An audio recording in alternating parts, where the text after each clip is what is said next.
Ditertawakan suami dan pelakor karena tak ada di daftar tamu. Satu telepon buat mereka diam membeku. Dinding-dinding di rumah minimalis mewah itu bagaikan menyimpan rahasia. Di luar, rumah ini adalah lambang kesuksesan pasangan muda, sebuah kastil impian yang dibangun di atas fondasi cinta, atau setidaknya, itulah yang selalu dicoba yakinkan oleh Fitri pada dirinya sendiri. Namun, di dalam, rumah itu terasa seperti peti es yang dihiasi bunga. Fitri Anggraini, sang pemilik, bergerak dengan kelembutan yang kontras dengan pikiran secepat kilat yang berkelebat di benaknya. Usianya menginjak kepala 3, tetapi aura yang ia pancarkan masih selembut embun pagi. Ia bukanlah wanita yang suka menjadi pusat perhatian. Ia lebih suka menjadi penyusun strategi di balik tirai. Kecerdasannya, yang sebenarnya berada beberapa tingkat di atas rata laki, selalu ia sembunyikan dengan sikap merendah, ibarat pedang tajam yang tersimpan rapi dalam sarung beludru. Ia bekerja sebagai ibu rumah tangga, mengurus kebutuhan suaminya, Ricky, dan seringkali tampak seperti air yang mengalir tenang, tidak mudah terusik. Padahal di kedalaman hatinya, ia sudah lama merasakan turbulensi yang luar biasa. Malam itu, aroma sup asparagus kesukaan suaminya yang hangat seharusnya bisa mengisi ruang makan, tetapi ia hanya berhasil menutupi hawa dingin yang telah lama bersarang di rumah itu. Piring-piring sudah tersaji sempurna, tetapi Fitri tahu, kehadirannya yang paling sempurna pun tak lagi mampu menahan hati suaminya untuk berlama-lama bersamanya. Pukul 8 malam. Fitri baru saja selesai menata meja makan ketika ponsel suaminya berdering di ruang kerja. Ricky sedang mandi. Fitri melirik ponsel itu, layar terang menampilkan nama, Nila, manajer proyek, disertai banyak emoji hati yang tak biasa. Jantung Fitri sekejap terasa ditarik ke dasar sumur. Itu adalah rasa sakit yang familiar. Tusukan kecil yang sudah ia rasakan berkali-kali, tetapi selalu ia abaikan demi menjaga sisa-sisa kedamaian yang semu. Fitri segera mengambil handuk kering yang sudah ia siapkan di atas ranjang. Tak lama, Ricky keluar dari kamar mandi. Ricky Firmansyah adalah sosok pengusaha yang sedang naik daun di bidang teknologi finansial. Usianya 2 tahun lebih tua dari Fitri. Wajahnya tampan, dengan sorot mata tajam yang kini lebih sering dihiasi kilauan kesombongan. Ia adalah pria yang haus akan pujian dan ambisi. Ricky melihat Fitri bukan lagi sebagai rekan hidup, melainkan sebagai hiasan, sebuah perabot mahal yang melengkapi citra suksesnya di mata publik. Ia tidak tahu bahwa hiasan itu memiliki akar yang lebih kuat daripada dirinya sendiri. "Ponselmu berdering, RI," ujar Fitri, menyodorkan handuk tanpa menyinggung nama penelepon. Ricky segera meraih ponselnya. Wajahnya seketika berubah tegang saat melihat notifikasi dari Nila yang sempat terlewat. Ia menjauh, berjalan ke balkon. "Halo? Ya, aku baru selesai." "Oh, perfect. Aku tahu kita bisa. Ide brilianmu itu memang emas, Neil. Benar-benar penentu." Ricky berbicara dengan suara bersemangat yang sudah lama tak didengar Fitri. Ada keintiman yang tak terucap dalam jeda napasnya. Keintiman yang membuat Fitri merasa seperti orang asing di rumahnya sendiri. Fitri berjalan mendekat, membawa secangkir teh hangat. "Devan, malam ini aku masak sup kesukaanmu. Kamu pulang terlambat lagi?" tanyanya lembut. Sebuah pertanyaan retoris yang menyimpan harapan kecil. Ricky menoleh. Raut wajahnya berubah jengkel karena terinterupsi. Ia berbisik ke telepon, "Tunggu sebentar." Lalu menatap Fitri dengan tatapan yang dingin, seolah Fitri adalah lalat yang mengganggu perjamuan. "Jangan berlebihan, Vi. Aku sibuk. Proyek ini jutaan nilainya." "Kamu tak akan mengerti," jawab Ricky datar. Nadanya seperti mengayunkan palu yang menghancurkan harapan Fitri. "Dan jangan panggil aku Devan saat aku sedang serius. Aku sedang mengurus sesuatu yang berharga, bukan hal remeh-temeh." "Devan? Oh, maaf. Saya salah sebut nama. Saya lupa kalau nama suaminya sudah diubah jadi Ricky." "Maaf, Ricky," koreksi Fitri. Suaranya tetap tenang seperti permukaan danau. "Tapi aku hanya menanyakan waktu makan. Sudah hampir jam 9. Kamu belum makan dari sore, kan?" Aku sudah makan snack di kantor. Kamu makan saja duluan, kata Ricky acuh, kembali fokus pada panggilan. Ia kembali berbicara dengan Nila, menggunakan istilah-istilah bisnis yang rumit, sengaja agar Fitri merasa bodoh dan tidak mengerti. Fitri kembali ke ruang makan, sup asparagus itu kini terasa tawar di lidahnya. Ia hanya duduk, tak menyentuh makanannya, sementara suara Ricky dan Nila dari balkon terdengar sayup-sayup, membahas strategi dan perayaan besar yang akan datang. Nila Pratiwi, yang baru diperkenalkan sebagai manajer proyek, sebenarnya adalah asisten pribadi Ricky yang sangat ambisius dan, belakangan ini, sangat lengket seperti lintah. Usia Nila lebih muda dari Fitri. Nila memiliki wajah yang pintar merayu dan sifat serigala berbulu domba. Ia tahu persis bagaimana memanipulasi Ricky, memompa ego suaminya hingga setinggi langit, memberinya pujian yang Fitri tak pernah berikan karena Fitri melihat Ricky apa adanya, bukan yang Ricky ingin lihat. Di mata Nila, Fitri adalah batu sandungan yang harus disingkirkan dari daftar kekayaan Ricky. Fitri mengambil tas tangannya yang tergeletak di sofa. Ia membuka dompet dan menemukan lipatan kertas yang ia temukan 2 hari lalu di saku jas Ricky. Itu adalah struk pembelian kalung berlian mahal dari butik terkemuka, dengan nilai fantastis. Fitri ingat Ricky memberinya kalung serupa, tetapi jauh lebih kecil, saat ulang tahun mereka tahun lalu. Ia menelusuri tanggal pembelian di struk itu. Hari ini, Fitri tidak menangis. Air mata sudah terlalu mahal untuk ditumpahkan demi pria yang sudah menjadi tanah gersang. Ia justru merasakan gelombang kesadaran yang dingin dan tegas. Ia bukan wanita yang akan berteriak atau melabrak. Ia adalah wanita yang akan menyiapkan jebakan dengan senyap. Ia kembali ke dapur, mengambil pisau buah, dan mulai mengupas apel. Tiba-tiba, ia berbalik arah kamar, tempat Ricky masih asyik berbicara di balkon. "Ricky," panggil Fitri, kali ini suaranya sedikit lebih keras, memecah keheningan di antara jeda percakapan bisnis Ricky. Ricky melirik kesal. "Apalagi, Fitri? Bisakah kamu tidak mengganggu sebentar saja?" Fitri berjalan mendekati suaminya, menyodorkan ponselnya. Layarnya menampilkan email yang baru ia buka, sebuah draft perjanjian kerjasama dengan perusahaan teknologi multinasional yang sangat besar di Asia. "Proyekku yang aku kerjakan selama 6 bulan ini, proyek Alpha," kata Fitri dengan senyum tipis. "Tadi baru saja disetujui. Kontraknya 10 digit. Aku harus terbang ke Tokyo besok lusa untuk penandatanganan." Ricky tertawa terbahak-bahak, tawa yang meremehkan, tawa yang penuh racun penghinaan. "Kamu ini ada-ada saja. Vi, kamu kira kamu siapa? Kamu kan hanya ibu rumah tangga. Pekerjaanmu cuma mengurus rumah. 10 digit? Itu uang mainanmu? Sudah, jangan halu. Fokus saja pada supmu yang sebentar lagi dingin itu." "Oh ya," Ricky mematikan teleponnya sejenak. Wajahnya menunjukkan perubahan sikap yang tiba-tiba. "Aku lupa. Besok malam ada pesta perayaan keberhasilan saham perusahaanku naik drastis. Kamu datang." "Ya, sebagai istriku. Jangan pakai baju yang aneh-aneh. Jangan buat aku malu." Fitri mengangguk. Senyum tipisnya tak goyah. "Tentu, Ricky. Aku akan datang." Fitri lalu berjalan kembali ke ruang tengah, lalu mengambil ponselnya. Kali ini, ia menghubungi nomor yang berbeda, sebuah nomor privat yang tersimpan di bawah nama samaran, Florist. "Pak Surya, ini saya." "Ya, proyek pribadi, sudah berhasil disetujui, jauh lebih besar dari perkiraan awal.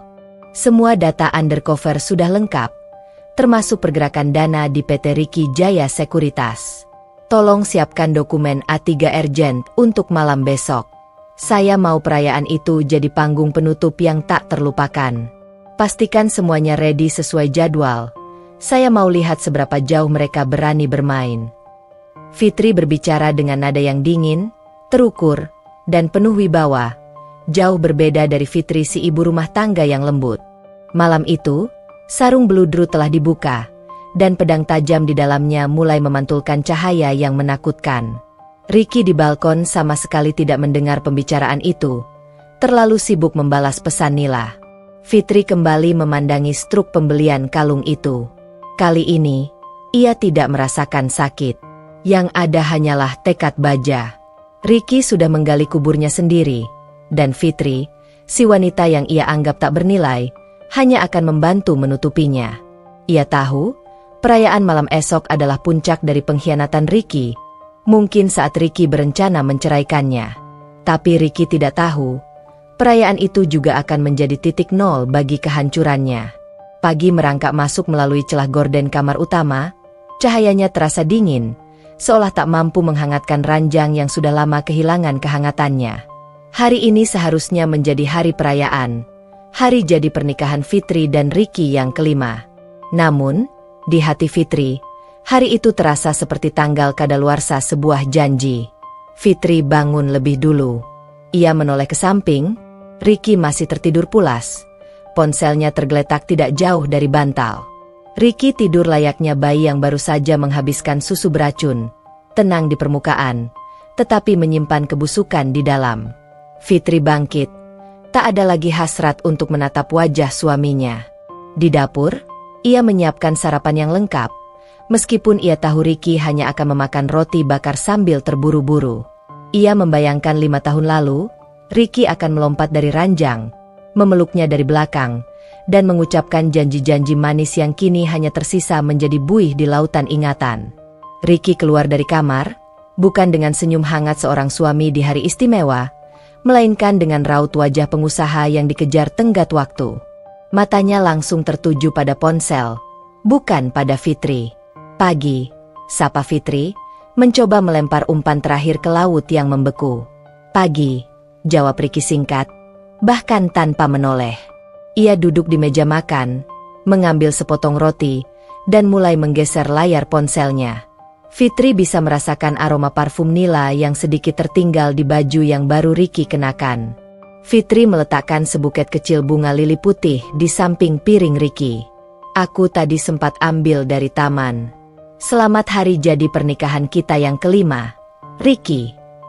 Ricky berhenti mengunyah. Ia memandang bunga itu dengan pandangan hampa, lalu beralih menatap Fitri, seperti sedang menyadari sesuatu yang sangat merepotkan. Ekspresinya bukan terkejut, melainkan terpaksa.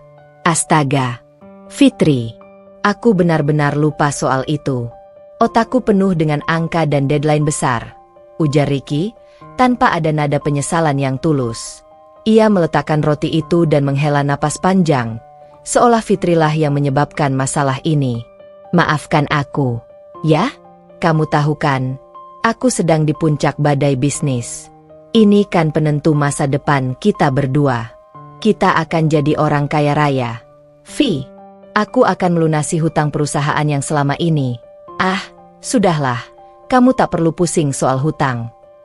Ricky menghentikan kalimatnya tentang hutang, sedikit gelagapan. Fitri hanya tersenyum maklum, senyum yang disiapkan khusus untuk menutupi rasa sakit yang menggerogoti. Tidak apa-apa, Ricky, aku mengerti. 5 tahun, itu bukan waktu yang sebentar, bukan? Ricky meraih tangan Fitri, tatapannya terlalu manis, membuat Fitri mual. Ia mencium punggung tangan Fitri dengan cepat, ciuman yang terasa seperti cap harga, bukan ciuman cinta. Tentu saja, kamu yang paling mengerti aku. Lagi pula, perayaan pernikahan bisa kita rayakan kapan saja, kan? Malam ini, kita rayakan yang lebih besar dan penting, kata Ricky, mengambil sebuah amplop mewah berwarna perak dari tas kerjanya. Ini, undangan, pesta perayaan kenaikan saham perusahaan. Kamu harus datang. Ini lebih bergengsi daripada makan malam berdua di restoran sepi. Kamu akan bertemu dengan klien-klien besar, para investor. Ini kesempatanmu untuk melihat suamimu di puncak kejayaan. Ricky menyerahkan amplop itu, tangannya langsung kembali menggeser layar ponsel. Fitri menerima undangan itu. Ia membuka amplop tebal itu dengan hati-hati.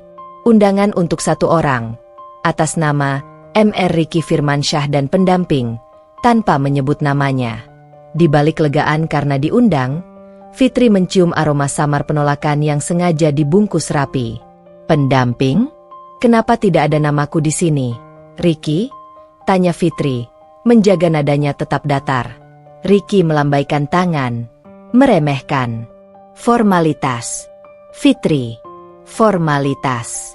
Kamu tidak akan mengerti prosedur perusahaan. Lagi pula, kamu kan istriku. Siapa lagi pendampingku kalau bukan kamu? Jangan membuat hal sepele menjadi rumit. Baiklah, Fitri mengangguk. Kalau begitu aku harus dandan seperti apa? Jangan sampai aku membuatmu malu. Ricky memandangnya dari ujung kepala sampai ujung kaki dengan pandangan kritis, seolah sedang menilai sebuah properti tua. Pakai saja gaun yang pantas, tapi jangan yang terlalu mencolok. Pesta ini adalah tentang perusahaan, bukan tentang fashion show istri direktur. Jangan berlebihan. Aku harus cepat. Nila sudah menunggu. Ricky berdiri, buru-buru menyambar tas kerjanya. Nila lagi? Tanya Fitri, tidak berniat menyembunyikan nada sindiran kecilnya. Dia adalah asisten andalanku. Fitri, dia tangan kananku dalam proyek ini. Tanpa Nila, sahamku tidak akan melesat. Kamu tahu, dia itu otak emas di balik semua ini. Ricky memuji Nila tanpa batas. Ia bahkan tidak menyadari bahwa ia baru saja menghina peran istrinya sendiri, yang ia anggap tak akan mengerti. Aku mengerti, sahut Fitri, menahan diri untuk tidak mengatakan. Ya, otak emas yang kamu bayar dengan kalung berlian yang struknya ada di tanganku ini. Bagus. Aku pergi. Sampai nanti malam. Ricky langsung menghilang di balik pintu, meninggalkan Fitri sendirian di ruang makan yang kini terasa lebih dingin dari sebelumnya. Fitri duduk kembali. Bunga lili putih itu seolah menertawakan kebodohan dan kesabaran Fitri selama ini. Ia membuka laci meja rias di kamar. Di dalamnya, ia menyimpan struk pembelian kalung mahal itu. Ia mengeluarkan struk itu. Di sana tertera tanggal hari ini. Ia yakin, kalung itu akan melingkari leher Nila malam ini, bukan dirinya. Fitri kemudian mengeluarkan ponselnya lagi. Ia membuka galeri foto. Bukan foto selfie atau foto pernikahan yang ia lihat, melainkan foto tangkapan layar dari sebuah berkas legal. Itu adalah berkas perusahaan investasi multinasional, PT Anggraini Capital. Fitri adalah pendirinya, pemegang saham tunggal. Ia sengaja menggunakan nama belakangnya yang jarang dipakai agar tidak terdeteksi oleh siapapun, termasuk Ricky yang terlalu sibuk melihat ke atas hingga lupa melihat ke samping. Fitri berdiri. Ia berjalan menuju ruang kerja Ricky yang berantakan. Ia mencari-cari sesuatu, bukan karena cemburu, melainkan karena ia mencari bukti hukum yang kuat untuk memutus semua akar ketergantungannya pada Ricky. Di tumpukan map yang berantakan, ia menemukan sebuah memorandum yang ditandatangani Ricky. Isinya adalah perjanjian praperceraian yang menyatakan bahwa Fitri hanya berhak atas properti tempat tinggal dan tunjangan yang sangat minim, sementara semua aset perusahaan dan rekening bisnis adalah milik Ricky sepenuhnya. Dokumen itu sudah disiapkan dan tinggal menunggu tanda tangan Fitri. Wajah Fitri kini tidak lagi menyimpan kesedihan, melainkan berubah menjadi ekspresi keras seperti batu granit. Jadi ini rencana besarmu, Ricky? Menghina di depan umum dan kemudian menceraikan dengan tangan kosong, bisik Fitri pada dirinya sendiri, tanpa sedikit pun gemetar. Ia mengeluarkan ponselnya dan mengambil foto berkas itu. Perjanjian itu adalah jackpot yang ia butuhkan. Itu membuktikan niat jahat dan pengkhianatan terencana. Setelah memotret berkas itu, Fitri segera menghubungi nomor Pak Surya. Pak Surya, saya sudah melihat rencananya. Semuanya sudah sesuai dengan dugaan kita. Ricky sudah menyiapkan berkas perceraian dan berencana mempermalukan saya malam ini. Suara Pak Surya dari seberang terdengar tegas. Semua persiapan sudah 100%, Nyonya Fitri.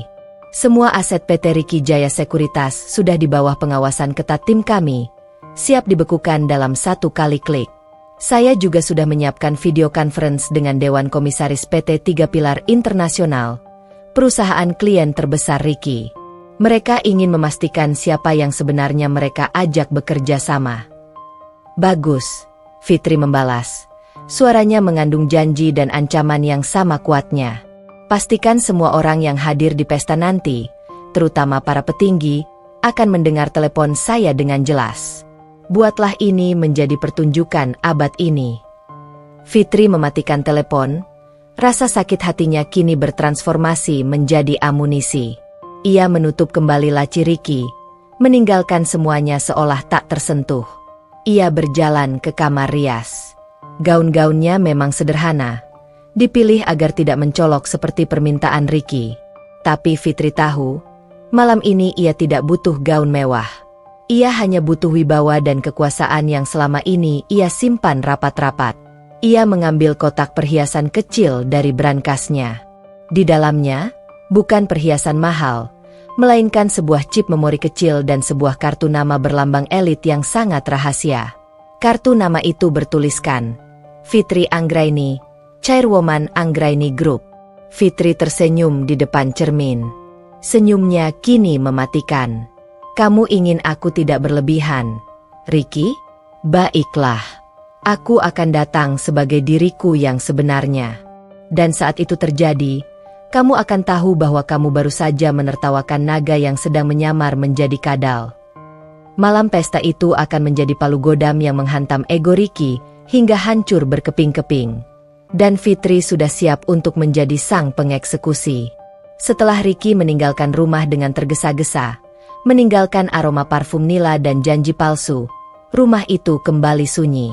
Namun, bagi Fitri, kesunyian itu kini terasa seperti medan perang yang siap dilalui, bukan lagi penjara. Surat perjanjian praperceraian yang ia temukan di laci Ricky seolah menjadi pelatuk yang resmi mengakhiri sisa-sisa keraguannya. Fitri tidak membiarkan dirinya tenggelam dalam drama. Air mata sudah mengering digantikan oleh api keadilan yang membakar. Ia duduk di meja kerjanya yang kecil, meja yang selama ini hanya digunakan untuk mencatat kebutuhan rumah tangga dan resep masakan. Meja yang tak pernah disadari Ricky bahwa di sanalah Fitri mengendalikan gurita bisnisnya. Ia mengeluarkan laptop pribadinya, yang selalu ia sembunyikan di balik tumpukan buku memasak. Layar monitor itu memancarkan cahaya biru, menampilkan grafik saham yang fluktuatif, namun di satu bagian, menunjukkan angka kepemilikan yang solid atas nama Anggraini Capital. Ia adalah pembuat ombak, sementara Ricky hanya menikmati buihnya. Fitri mengecek kembali semua data keuangan PT Ricky Jaya Sekuritas. Pak Surya, pastikan semua server cadangan sudah siap. Begitu saya memberikan isyarat, semua akses dana harus segera dibekukan, terutama rekening yang terhubung dengan investasi asing yang baru Ricky tarik laporannya hari ini. Saya tidak mau 1 rupiah pun lolos. Perintah Fitri melalui video call terenkripsi.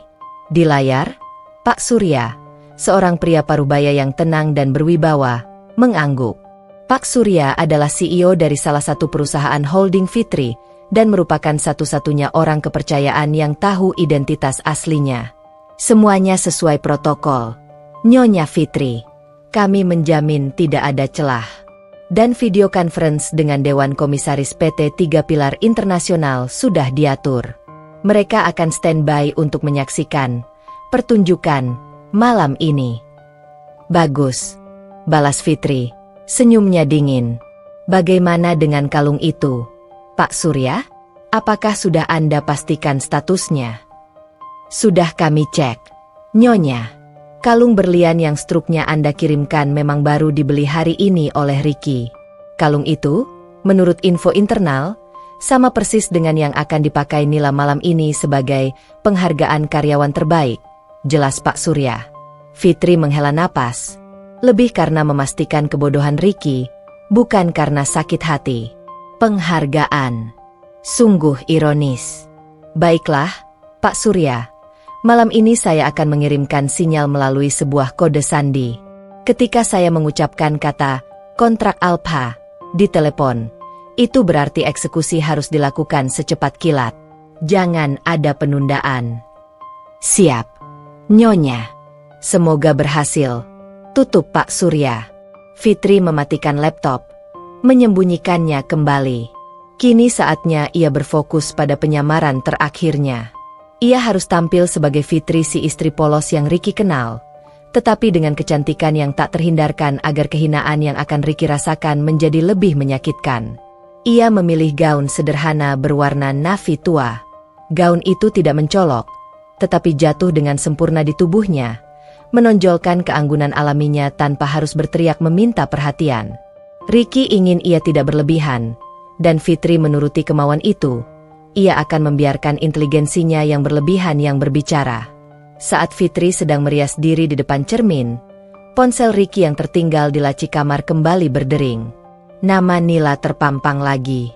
Fitri tidak berniat mengangkatnya, tetapi ia melihat ada notifikasi pesan masuk yang muncul tanpa harus membuka kunci. Nila, pesan terbaru. Sayang, aku sangat tidak sabar. Undangan untuk pendamping. Itu sudah kubah jadi namaku di menit terakhir. Kamu tidak akan percaya wajah cemas si Fitri tadi pagi. Dia mengira dia yang akan mendampingimu. Kita akan menertawakannya. Kan? Gaun dan kalung baruku sudah siap. Malam ini adalah permulaan kita.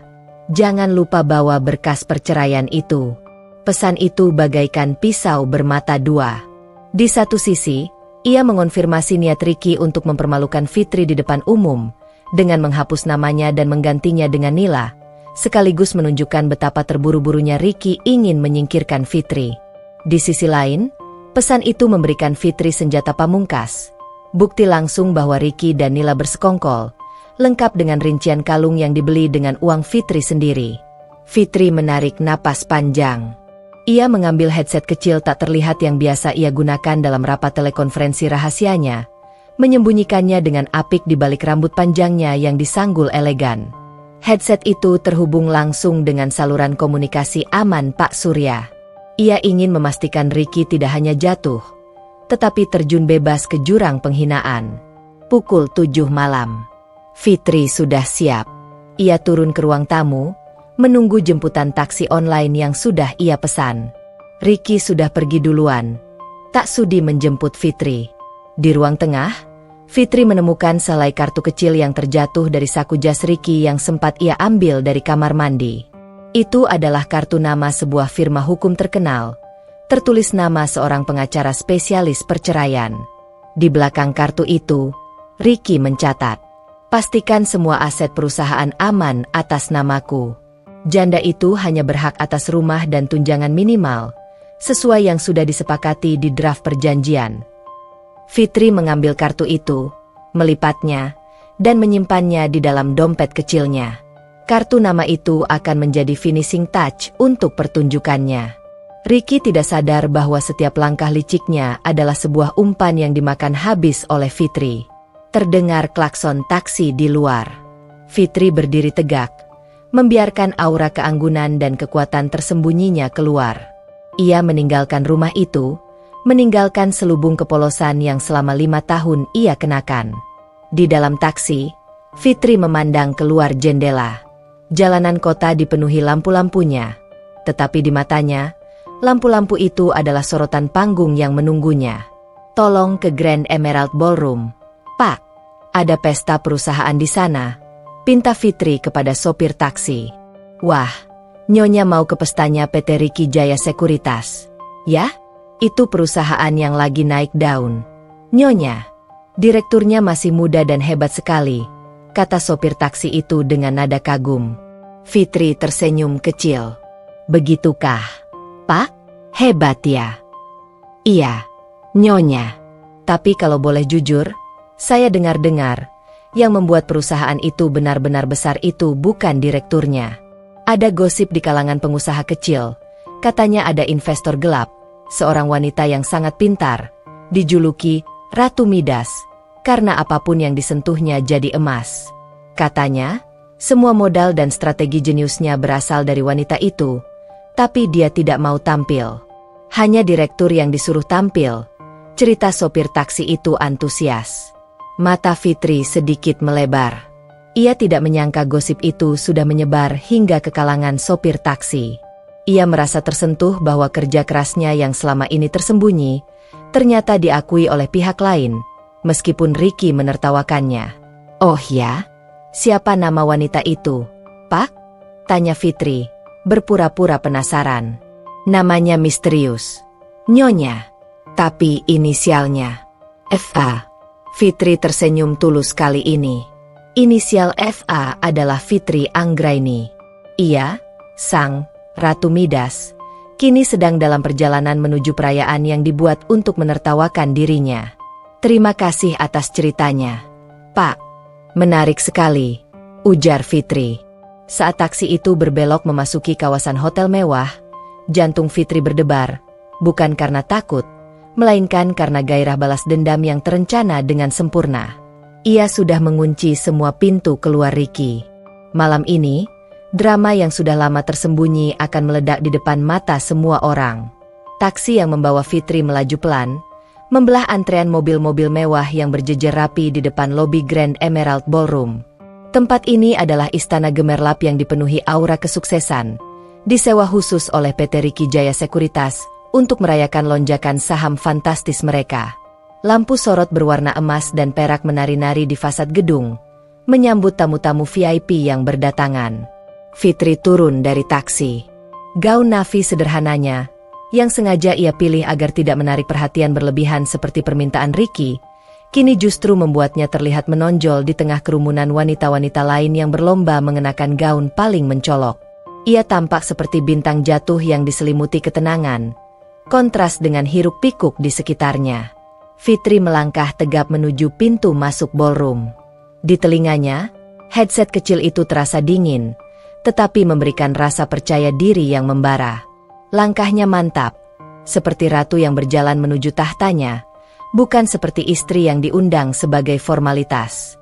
Di depan pintu kaca besar, terdapat meja resepsionis yang dijaga oleh 2 orang usher berpakaian rapi, bertugas mencocokkan nama tamu dengan daftar undangan. Sebuah backdrop besar dengan logo perusahaan Ricky terpampang, seolah berteriak bangga tentang kekayaan dan pencapaiannya. Fitri mendekati meja resepsionis. Tiba-tiba, ia merasakan tatapan tajam dari dalam ballroom. Di panggung utama, tak jauh dari pintu masuk, Ricky sedang berdiri di samping Nila. Keduanya tertawa renyah, seolah-olah sedang berbagi lelucon paling lucu di dunia. Nila tampak sangat memukau malam itu, mengenakan gaun merah menyala yang berani, dan yang paling mencolok, melingkar indah di lehernya, adalah kalung berlian yang sama persis dengan yang ada di struk pembelian Ricky. Kalung itu berkilauan, menyinari wajah Nila, dan secara kejam mengumumkan pengkhianatan mereka di depan Fitri. Ricky melihat Fitri.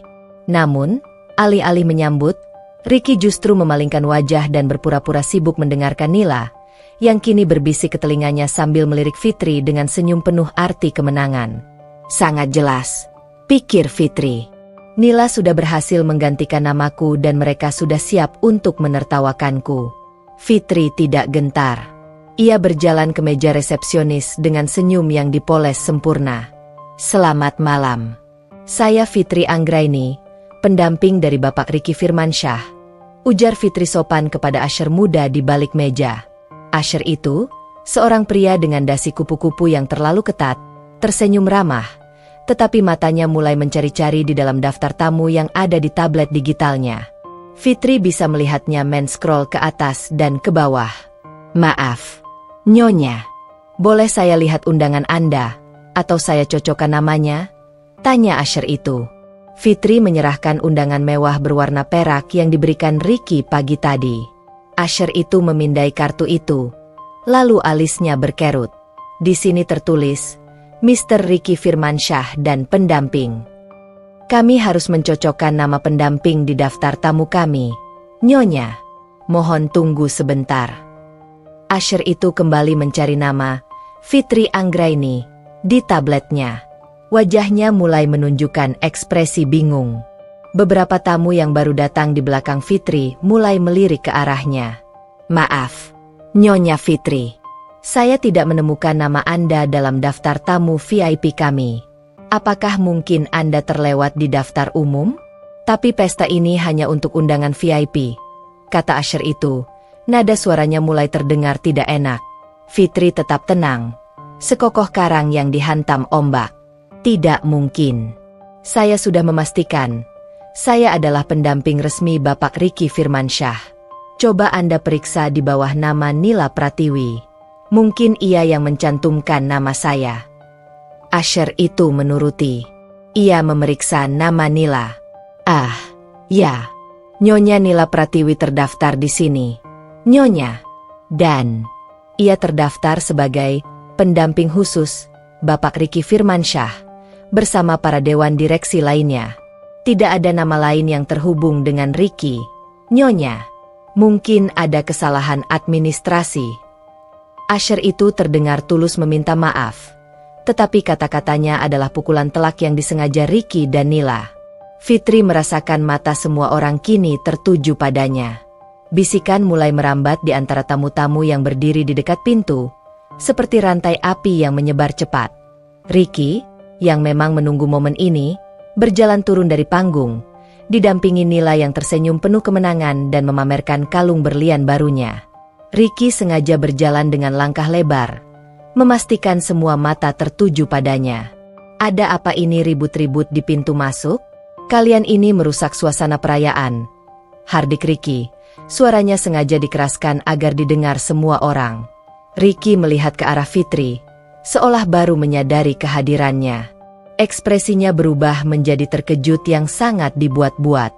Fitri, kamu di sini? Kenapa kamu tidak di rumah? Fitri memandang mata Ricky, mata yang dulu ia cintai, yang kini hanya memancarkan pantulan uang dan kekuasaan. Aku di sini sesuai undanganmu, Ricky, sebagai pendampingmu. Tapi namaku tidak ada di daftar tamu, jawab Fitri, suaranya tenang. Tetapi setiap kata terasa seperti percikan minyak yang siap menyulut emosi. Ricky tertawa, tawa yang meremehkan, tawa yang mengandung penghinaan publik yang ia rencanakan. Nila ikut tertawa kecil, melingkarkan tangan di lengan Ricky. Astaga, Fitri, kamu ini benar-benar suka membuat hal lucu, ya? Tentu saja namamu tidak ada. Daftar ini adalah daftar tamu VIP. Orang-orang yang berkontribusi langsung pada kesuksesan perusahaan ini. Ricky menarik lengan Fitri, menariknya sedikit ke tengah lobi, memastikan semua pandangan tamu tertuju pada drama yang ia ciptakan. Tentu saja dia tidak ada. Dia penyusup. Istriku ada di rumah. Wanita ini tidak ada sangkut pautnya dengan kesuksesan perusahaan ini. Dia tidak ada nilainya di sini. Dia hanya ibu rumah tangga. Pekerjaan utamanya hanyalah mengurus sup dan rumah. Dia tidak pantas berada di ballroom ini, teriak Ricky. Jantung Fitri berdegup kencang, bukan karena sakit hati lagi, tetapi karena amarah yang bergetar di ubun-ubun. Ia merasakan ribuan pasang mata menilai, mengasihani, dan merendahkan dirinya. Nila menyenggol Ricky dengan manja, lalu menatap Fitri dengan tatapan superior. Mungkin Nyonya Fitri salah alamat. Pesta ini untuk perayaan kenaikan saham, bukan arisan ibu-ibu komplek, Bu. Lebih baik Nyonya pulang sebelum keributan ini menarik perhatian wartawan, ujar Nila, nadanya manis tetapi menghina, sambil memamerkan kalung berliannya. Fitri berdiri tegak. Ia melepaskan tangan Ricky dari lengannya. Keheningan tiba-tiba menyelimuti lobi. Keheningan yang menanti sebuah drama besar. Fitri menatap Ricky dan Nila. Senyumnya menghilang total, digantikan oleh tatapan elang yang siap mencengkeram mangsanya. Baiklah, Ricky, kamu benar. Aku memang tidak ada di daftar tamu perusahaanmu.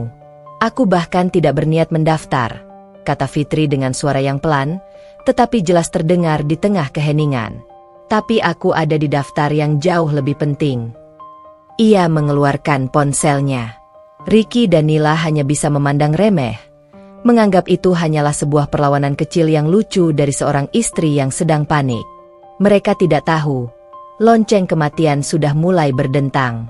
Suasana di lobi Grand Emerald Ballroom membeku. Setelah Ricky menuduh Fitri sebagai penyusup dan Nila menimpali dengan ejekan yang menghina, Fitri berdiri tegak, memancarkan aura yang tak dapat dijelaskan. Keheningan yang terjadi terasa tebal, seperti kaca kristal yang siap pecah oleh sentuhan sedikit saja. Semua mata tertuju pada Fitri, menunggu tangisan, teriakan, atau kepanikan, respons yang diharapkan dari seorang istri yang baru saja dihinakan di depan publik. Namun, Fitri tidak memberikan kepuasan itu. Wajahnya adalah topeng dari ketenangan yang menakutkan. Ia mengeluarkan ponselnya, mengabaikan tatapan remeh Ricky dan Nila. Ricky, masih diliputi arogansi, berbisik kepada Nila sambil terkekeh. Lihat dia. Nil, mau menelepon ibunya? Atau mungkin sopir taksi untuk menjemputnya pulang? Kasihan sekali si ibu rumah tangga ini, ejek Ricky, memastikan hanya Nila yang mendengarnya, tetapi gesturnya terlihat jelas oleh semua orang. Nila meremas lengan Ricky, wajahnya penuh kemenangan. Kalung berlian di lehernya seolah memantulkan cahaya penghinaan itu kembali ke wajah Fitri. Fitri menekan nomor di ponselnya, lalu mengangkatnya ke telinga. Ia berbicara dengan suara yang tak lagi lembut, tetapi dingin dan penuh otoritas. Suara seorang eksekutif yang sedang dalam mode bisnis. Pak Surya, saya Fitri Anggraini. Saya sudah di lokasi. Tolong, sekarang juga, konfirmasi status kepemilikan saham mayoritas atas PT Ricky Jaya Sekuritas. Dan pastikan Firewall untuk penarikan investasi segera aktif. Saya ingin ini selesai dalam 1 menit. Kata-kata itu, meskipun diucapkan pelan, terasa seperti dentuman meriam di tengah keheningan lobi. Ricky yang tadinya terkekeh, tiba-tiba berhenti. Tawa itu terpotong. Wajahnya yang penuh kesombongan langsung berubah pucat pasi. Ia mendengar nama Fitri disebut dengan nama belakang Anggraini, dan ia mendengar kata-kata kepemilikan saham mayoritas, serta PT Ricky Jaya Sekuritas. Fitri, apa yang kamu lakukan? Kamu gila, ya? Desis Ricky, mencoba mendekat dan merebut ponsel Fitri. Ia panik, tetapi ia berusaha keras untuk terlihat hanya sebagai suami yang kesal pada istrinya yang mengada-ada. Nila, di samping Ricky, juga tampak gelisah. Ia merasakan ada sesuatu yang salah, getaran yang tidak menyenangkan dari nada suara Fitri. Fitri menepis tangan Ricky dengan gerakan cepat dan tegas, sebuah gerakan yang memperlihatkan kekuatan fisik dan mental yang tersembunyi. Tolong jaga jarak. Ricky, ini adalah urusan bisnis. Kamu tidak akan mengerti. Balas Fitri, mengulang persis kalimat yang Ricky gunakan tadi pagi, tetapi kali ini kalimat itu diucapkan dengan sarkasme yang mematikan. Semua tamu VIP yang sedari tadi berbisik-bisik, kini terdiam. Mereka adalah para pengusaha dan investor yang mengerti betul arti dari konfirmasi status kepemilikan saham mayoritas. Mereka tahu, itu bukan lelucon seorang ibu rumah tangga yang sedang cemburu. Ponsel Fitri berdering. Ia mengaktifkan mode loudspeaker sebelum mengangkatnya. Inilah klimaks awal yang ditunggu-tunggu. Fitri, halo, Pak Surya. Bagaimana hasilnya? Suara Pak Surya terdengar jelas dan formal dari speaker ponsel Fitri. Nyonya Fitri, semua data sudah dikonfirmasi. Anda adalah beneficial owner dari 51% saham PT Ricky Jaya Sekuritas, yang selama ini disamarkan di bawah nama Anggraini Capital Holding. Total modal investasi yang Anda suntikan adalah 500 miliar rupiah, dan saham sisanya dipegang oleh Bapak Ricky Firmansyah. Posisi Anda adalah pemegang saham mayoritas. Nyonya. Kata-kata Pak Surya menghantam Ricky seperti sebatang besi panas. Ricky terhuyung mundur. Matanya membelalak tak percaya. Wajahnya yang semula merah karena marah, kini berubah menjadi seputih salju. Nila menutup mulutnya. Kalung berlian yang ia kenakan seolah tiba-tiba terasa mencekik lehernya. Ia memandang Ricky, menuntut penjelasan, tetapi Ricky sendiri sudah kehilangan kata-kata. Suara Pak Surya kembali terdengar, memenuhi keheningan di lobi. Saya ulangi, Bapak Ricky hanya menjalankan perusahaan. Anda adalah pemilik modal mayoritas yang sesungguhnya, Nyonya. Dan kini, kami sudah mengaktifkan firewall penarikan investasi penuh atas perintah Anda. Fitri mematikan sambungan telepon. Ia memandang Ricky yang kini berdiri mematung. Wajahnya dipenuhi keringat dingin. Ricky, sang direktur muda yang baru saja berteriak bangga tentang kesuksesannya, kini tampak seperti patung garam yang siap larut. "Ricky," kata Fitri, langkahnya maju satu langkah. Matanya menusuk Ricky. "Perayaan apa yang kamu rayakan? Kenaikan saham yang didanai 51% oleh istrimu, yang kamu sebut tidak punya nilai?" Tidak. Ini tidak benar. Fitri, ini hanya masalah teknis. Aku yang menjalankan. Aku yang bekerja keras. Dana itu hanya pinjaman, hanya aset bersama. Ricky mencoba menyangkal, tetapi suaranya bergetar seperti daun didera angin kencang. Nila menarik-narik jas Ricky. Panik. "Ricky, apa maksudnya ini? Apa yang dia bicarakan? Kenapa dia punya saham mayoritas? Bukannya perusahaan itu milikmu?" desak Nila. Nada manjanya menghilang digantikan oleh cakar kepanikan. Ricky menatap Nila dengan putus asa.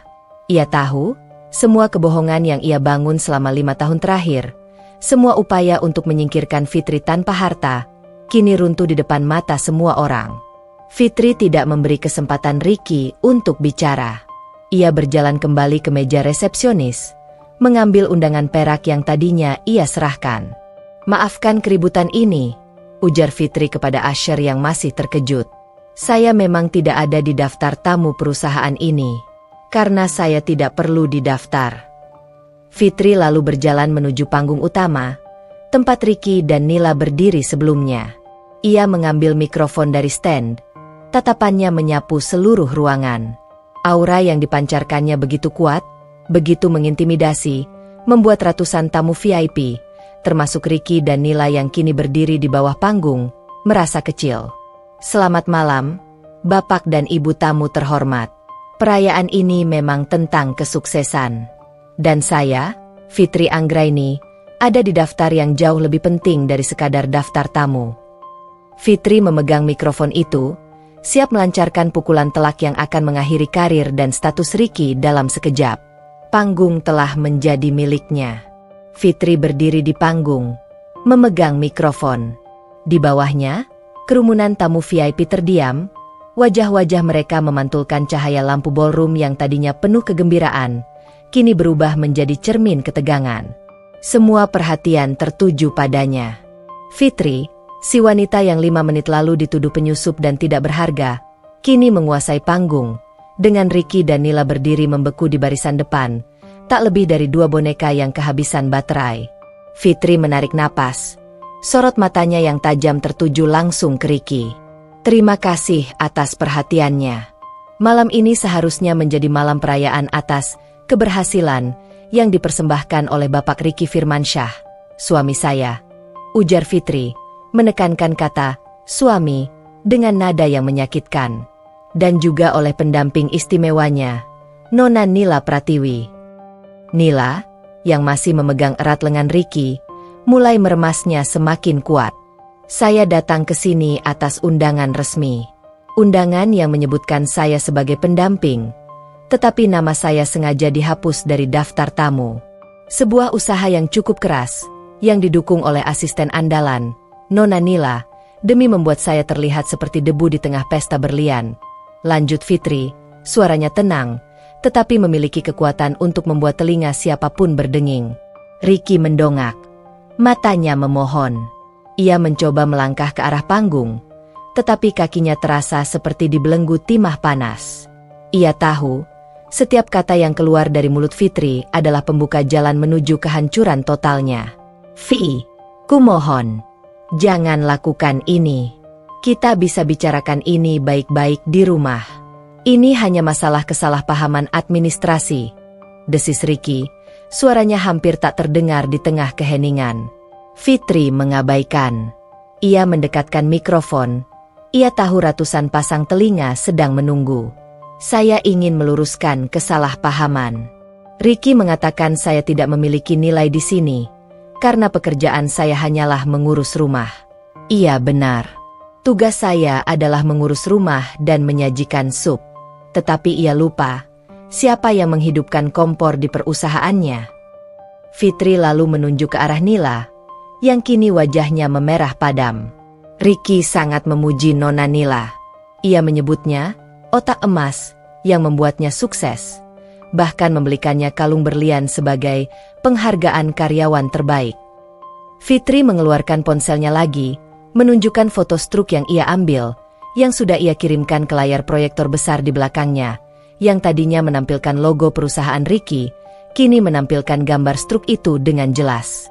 Struk ini, Bapak dan Ibu sekalian, adalah bukti pembelian kalung berlian yang dikenakan Nona Nila Pratiwi malam ini.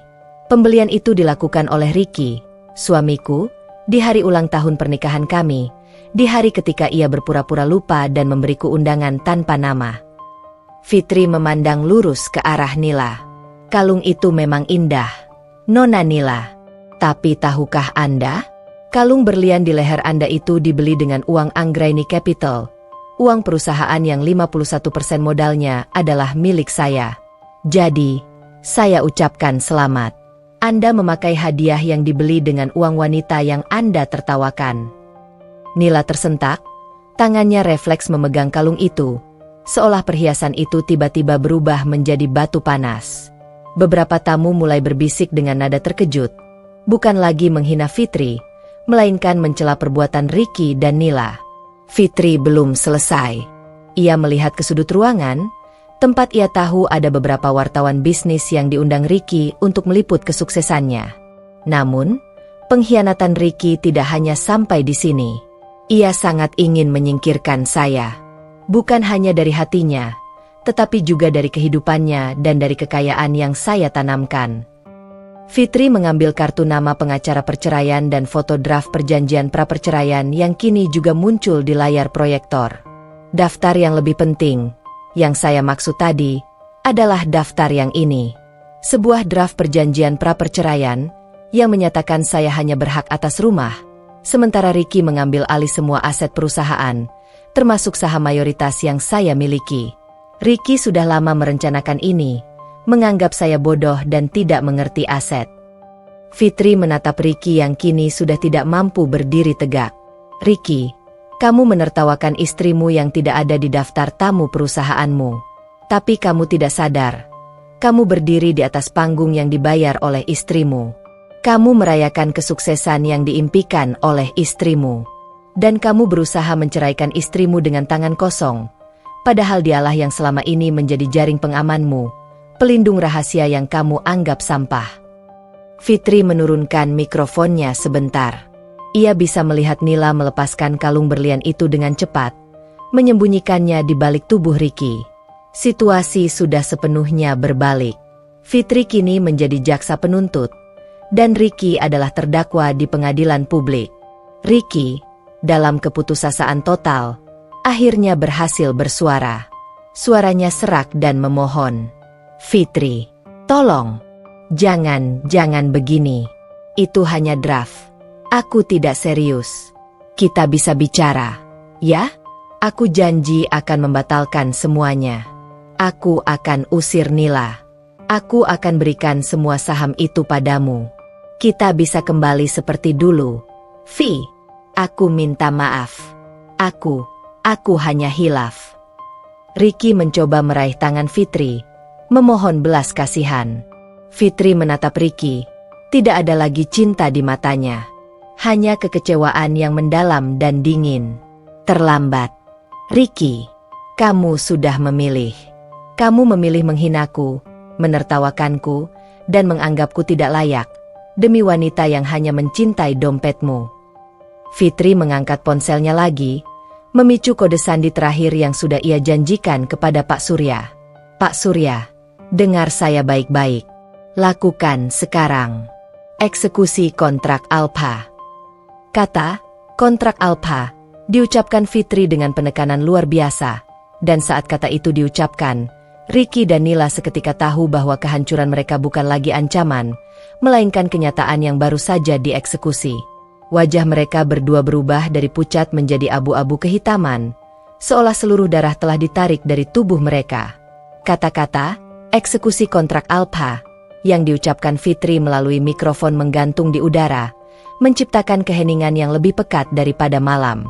Bagi Fitri, kalimat itu adalah palu godam keadilan, tetapi bagi Ricky dan Nila, Kalimat itu adalah hukuman mati yang diumumkan di depan umum. Saat Fitri melepaskan mikrofon dan membiarkannya bersandar di stand, ponsel-ponsel para tamu VIP dan dewan direksi yang hadir di ballroom mulai bergetar serempak.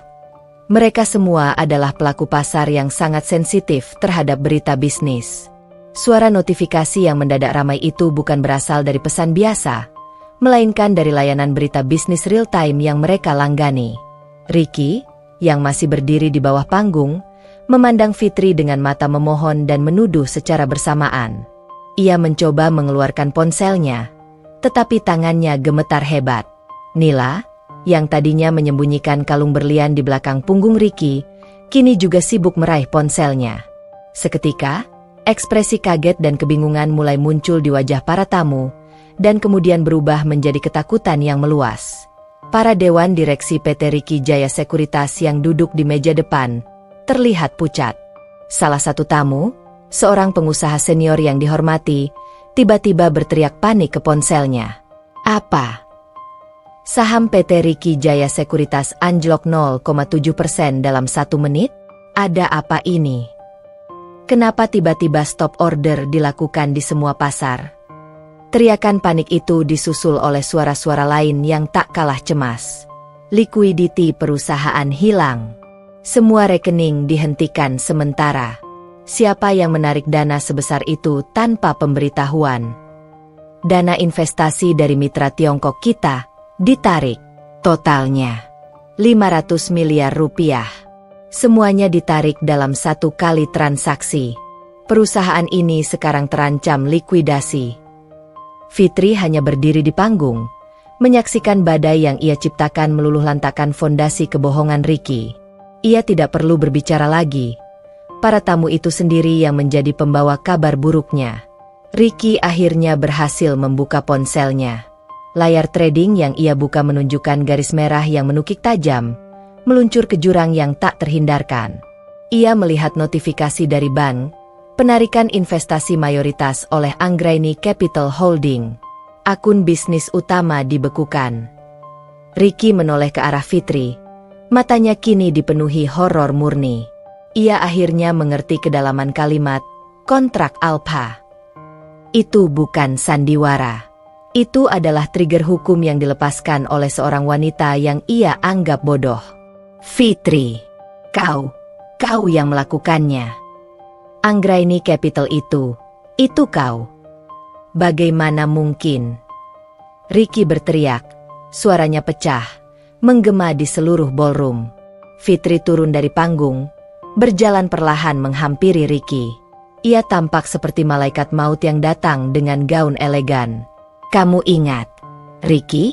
Aku bilang aku tidak ada di daftar tamu perusahaanmu, karena aku ada di daftar yang lebih penting. Aku adalah Anggraini, pemilik modal mayoritas yang sesungguhnya. Bisik Fitri, suaranya penuh kemenangan yang dingin. Kamu terlalu sibuk melihat Nila, sampai lupa bahwa semua yang kamu pijak adalah tanah milikku. Nila, menyadari kehancuran ini tidak hanya memengaruhi Ricky tetapi juga dirinya sebagai key person yang direkomendasikan Ricky, berteriak histeris, menyalahkan Ricky. Ricky, kenapa kau tidak bilang istrimu monster? Kenapa kau tidak selesaikan perceraian itu dulu? Semua rencanamu, kalung ini, semua ini tidak ada gunanya. Kau menghancurkanku. Nila melemparkan kalung berlian itu ke lantai.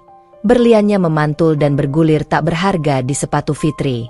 Ricky menatap Nila dengan kebencian, menyadari Nila hanya mencintai kejayaannya. Ia kemudian jatuh berlutut di depan Fitri. Fitri, dengarkan aku. Aku mohon. Tarik kembali perintahmu. Aku bisa jelaskan. Aku akan ceraikan dia. Aku akan berikan rumah itu padamu. Seluruhnya. Bahkan aku akan berikan sisa sahamku. Jangan lakukan ini, Fitri. Ini kehancuranku. Kehancuran perusahaan kita. Ricky memeluk kaki Fitri. Air matanya mulai mengalir. Air mata buaya yang sudah terlambat. Fitri tidak menarik kakinya. Ia menatap Ricky yang kini sudah menjadi tanah tak bertuan. Tanpa kehormatan, tanpa kekuasaan.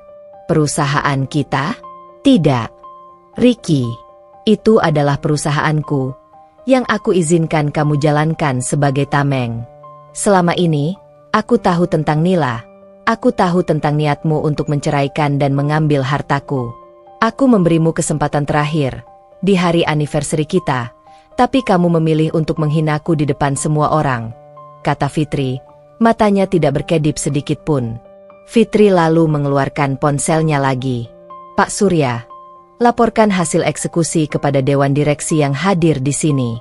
Mereka perlu tahu siapa pembuat keputusan di PT Ricky Jaya Sekuritas. Sesaat kemudian, ponsel Ricky berdering lagi. Itu panggilan dari Pak Surya, tetapi kali ini, Pak Surya menggunakan saluran telepon perusahaan. Ricky mengangkatnya. Wajahnya dipenuhi ketakutan. Halo, Pak Ricky. Saya Pak Surya dari Anggraini Capital Holding. Saya mewakili Nyonya Fitri Anggraini, pemegang saham mayoritas. Dengan ini, saya umumkan bahwa Anggraini Capital telah menarik seluruh investasi dan memblokir semua aset perusahaan secara hukum, efektif saat ini juga. Sesuai perjanjian rahasia, status PT Ricky Jaya Sekuritas telah berubah dari limited menjadi non-operasional. Ricky menjatuhkan ponselnya. Suara Pak Surya yang formal, legal, dan tanpa ampun itu terdengar oleh beberapa tamu yang berada dekat dengannya. Melihat Ricky yang sudah hancur, Fitri berjalan melewatinya, menuju pintu keluar.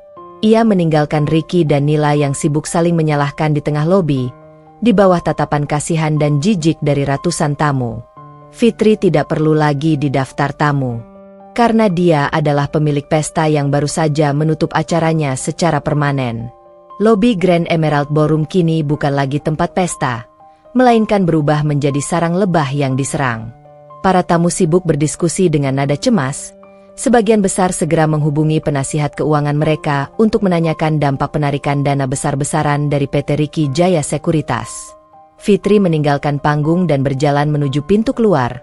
Langkahnya ringan, seolah baru saja melepaskan beban batu yang dipikul selama 5 tahun. Ricky, yang tadinya berlutut dan memohon, tiba-tiba tersadar. Kehilangan perusahaan jauh lebih menyakitkan daripada kehilangan harga diri. Ia melompat berdiri, matanya liar, dan bergegas mengejar Fitri. Nila, yang sadar bahwa Ricky kini tak lebih dari kapal karam, sibuk menghubungi seseorang di ponselnya, mencoba menyelamatkan karirnya sendiri, bahkan tak lagi peduli pada Ricky. Ricky berhasil meraih pergelangan tangan Fitri tepat di dekat pintu putar. Cengkeramannya kuat dan kasar. Fitri, hentikan. Kamu tidak bisa melakukan ini. Aku suamimu. Perusahaan itu warisan kita. Kamu tidak bisa meninggalkanku begini saja. Ricky berbisik penuh ancaman, tetapi nada memohonnya lebih dominan. Wajahnya yang pucat kini dipenuhi amarah dan ketakutan. Fitri memandang tangannya yang dicengkeram Ricky, lalu mendongak. Ia melepaskan tangannya dari Ricky dengan sekali sentakan kuat, menunjukkan bahwa ia bukan lagi wanita yang bisa diatur oleh Ricky. Warisan? Kamu menyebut apa yang aku bangun dari nol ini warisan? Ricky, apa yang kamu lakukan tadi di depan semua orang? Itu bukan tindakan seorang suami, melainkan pengkhianatan seorang musuh. Fitri berbicara dengan suara yang rendah, tetapi dinginnya terasa menusuk hingga ke tulang. Fitri merogoh tas tangannya yang kecil. Ia mengeluarkan 2 lembar dokumen yang sudah ia siapkan sejak sebelum datang ke pesta. Dokumen yang jauh lebih mengikat daripada undangan pernikahan mereka. Ini, ambil, kata Fitri, menyodorkan 2 kertas itu. Pertama, surat gugatan cerai. Aku sudah menandatanganinya. Kamu hanya perlu tanda tangan di bagianmu. Pengacara saya akan mengurus sisanya. Aku bahkan tidak menuntut harta Gonogini. Aku hanya menuntut pembebasan. Ricky menatap surat cerai itu, otaknya seolah tidak mampu memproses kenyataan. Ia yang ingin menceraikan, kini malah diceraikan oleh istrinya, dengan cara yang memalukan, di depan semua rekan bisnisnya, dan tanpa ia bisa mengambil aset sepeser pun. Kedua, lanjut Fitri, menyodorkan dokumen kedua. Ini adalah dokumen transfer aset properti. Sesuai perjanjian rahasia, rumah yang kita tempati, yang kamu anggap sebagai satu-satunya yang akan aku dapatkan, sudah aku transfer ke Anggraini Group sebagai aset perusahaan. Kamu tidak berhak atas rumah itu lagi. Aku akan memberimu waktu 24 jam untuk keluar. Ricky membeku. Ia tidak hanya kehilangan perusahaan dan harga diri, ia juga kehilangan tempat tinggal. Rencananya untuk menendang Fitri keluar dari rumah dengan tangan kosong, kini berbalik 180 derajat. Tidak, kau bohong. Itu rumah kita. Aku yang membayar cicilannya. Ricky berteriak, menarik perhatian beberapa tamu yang sedang berjalan keluar. Fitri tersenyum tipis. Cek lagi rekening pribadimu, Ricky. Cicilan itu dipotong langsung dari rekening Anggraini Capital. Kamu bahkan tidak pernah tahu. Ricky dengan panik merogoh saku jasnya untuk mencari ponsel. Ketika ia melihat layar notifikasinya, ia terkejut lagi. Semua kartu kreditnya, termasuk kartu yang ia gunakan untuk membeli kalung nila, telah dibekukan. Sementara Ricky masih terperangkap dalam keputusasaan, Fitri menerima panggilan di headsetnya. Suara Pak Surya terdengar tenang. Nyonya Fitri, saya baru saja menyelesaikan panggilan dengan Dewan Komisaris PT Tiga Pilar Internasional. Mereka terkejut, tetapi mereka juga sangat kagum pada ketegasan Anda. Mereka mengonfirmasi pembatalan kontrak dengan PT Ricky Jaya Sekuritas. Namun, mereka justru menawarkan kemitraan langsung dengan Anggraini Group Anda. Mereka siap berinvestasi 2 kali lipat dari yang mereka investasikan pada Ricky, asalkan Anda yang memegang kendali, lapor Pak Surya. Fitri tersenyum. Sebuah ironi yang sempurna. Ricky kehilangan klien terbesar karena kelakuan buruknya, sementara Fitri mendapatkannya sebagai hadiah atas integritasnya. Fitri menanggalkan headsetnya sebentar dan menatap Ricky yang kini mulai merangkak di lantai, mencoba mengumpulkan dokumen perceraian dan transfer aset yang Fitri lempar. Kamu lihat, Ricky, dunia ini berputar. Saat kamu menganggapku hanya kadal di semak-semak, kamu lupa bahwa aku bisa berubah menjadi naga yang menjaga harta. Sekarang, selamat menikmati karma yang sudah kamu tanam, ujar Fitri. Kata-katanya adalah kematian kedua bagi Ricky. Fitri berbalik, siap melangkah keluar. Di pintu, ia dihadang oleh Nila. Nila kini sudah tidak mengenakan gaun merahnya dengan bangga, melainkan dengan air mata dan riasan wajah yang luntur. Ia mendekat, bukan untuk menyerang Fitri, tetapi untuk memohon. Fitri, aku mohon. Kamu sudah menghancurkan Ricky. Jangan hancurkan aku. Aku tidak tahu apa-apa soal Anggraini Capital. Aku hanya ingin pekerjaan yang lebih baik. Tolong, jangan buat aku di blacklist dari perusahaan manapun. Aku mohon. Nila merangkul kaki Fitri, sama putus asanya dengan Ricky. Fitri memandang Nila dari atas ke bawah.